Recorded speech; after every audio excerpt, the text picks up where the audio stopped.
Hello there, I'm Eleanor Moritz. Welcome to North West Today. The headlines this Thursday lunchtime.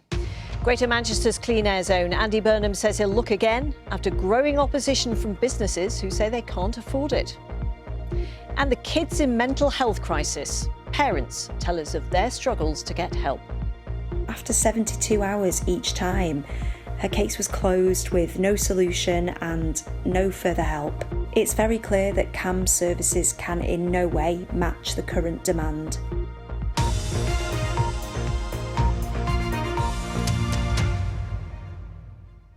Well, first this lunchtime, the impact of Greater Manchester's planned clean air zone will be looked at again next week after mounting opposition and concern about the effects on business. Thousands of people have now joined an online campaign saying they won't be able to afford the charge for vehicles which don't meet strict emission limits. Well, our environment correspondent Judy Hobson joins me now from Wigan. And Judy, the Mayor Andy Burnham has been talking about this morning. What's he said?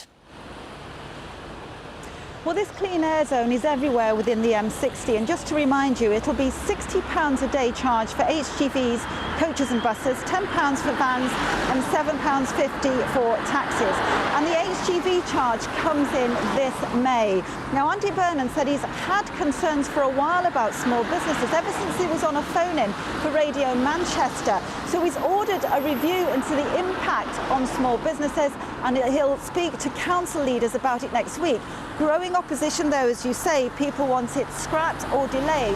But he says that it just isn't in his hands.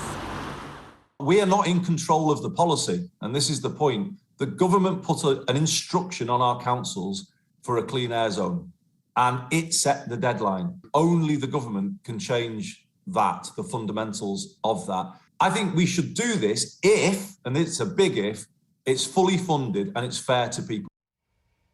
Now, we've talked about this growing opposition, and in fact, you've been speaking to some of those who have real concerns they're going to be out of pocket.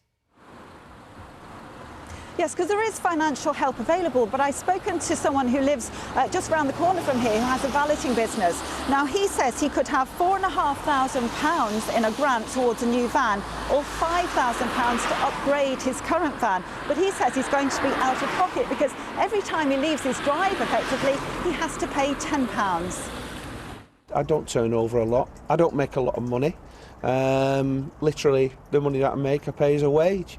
If I work 5 days a week, 52 weeks of the year, you're looking at £2,500. I certainly can't afford that. The government, though, has said every single Greater Manchester council has illegally high levels of pollution, has to do something about it because it's thought it kills 1,200 people every year. Thank you. Well, in other news, preparations for a potential COVID surge have led to the staff canteen at the Royal Preston Hospital being closed temporarily. The space is being fitted out to reopen it as a ward if needed.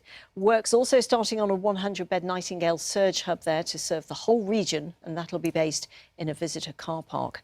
And on North West tonight, there'll be your questions answered on the latest COVID situation with Lancashire's Director of Public Health, Dr. Sakti Karunanidhi. So do email your questions in, please, the address there on the screen.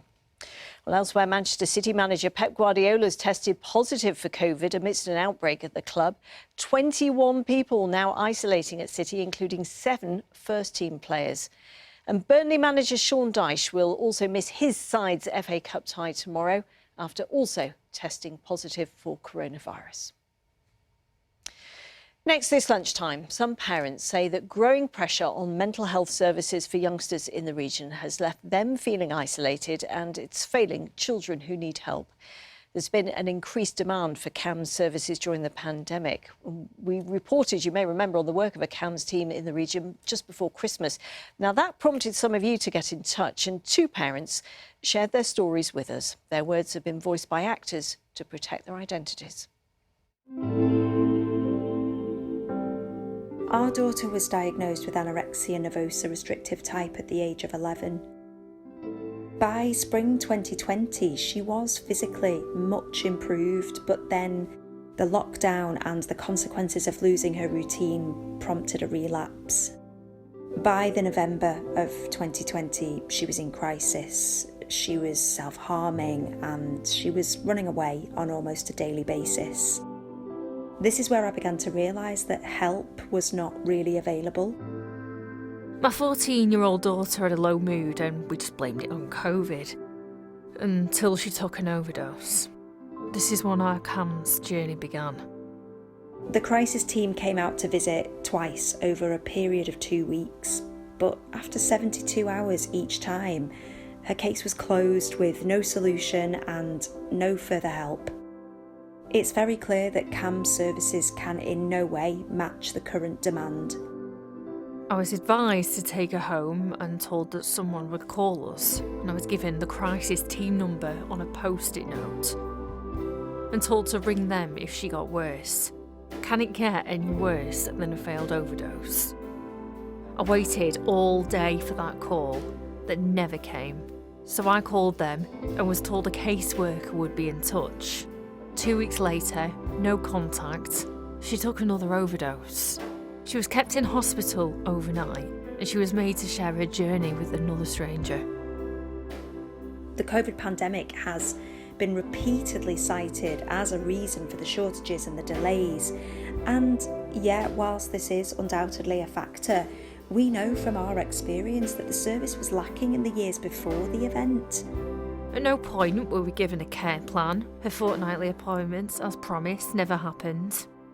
This service is completely inaccessible, it's unapproachable, lacking organisation. The service isn't child-friendly, it's not welcoming. I was begging for help, and we are made to feel ashamed. My heart breaks. Whilst I appreciate the timing and probably didn't help because my daughter's overdose happened at the start of the first lockdown, I still feel the service was below the high standards we've had from other NHS services, and staff should be held accountable for their actions or lack of them. We're fortunate that we can afford access to private psychological support, but not all families can. The individuals that support us are kind, they're professional and very dedicated, and we do not wish to undermine their work or their dedication in any way.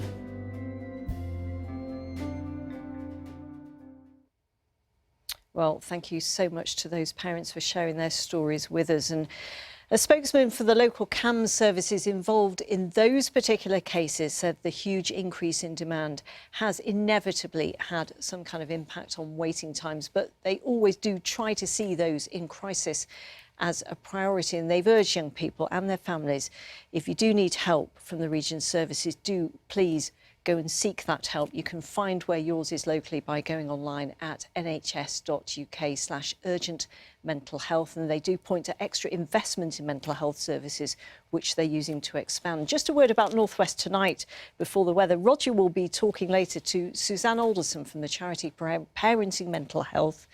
And after the programme, she'll be doing a Facebook Live. So if you do have any questions at all about young people's mental health, put your questions to her then. Right, it's time for the weather now. Here's Sarah.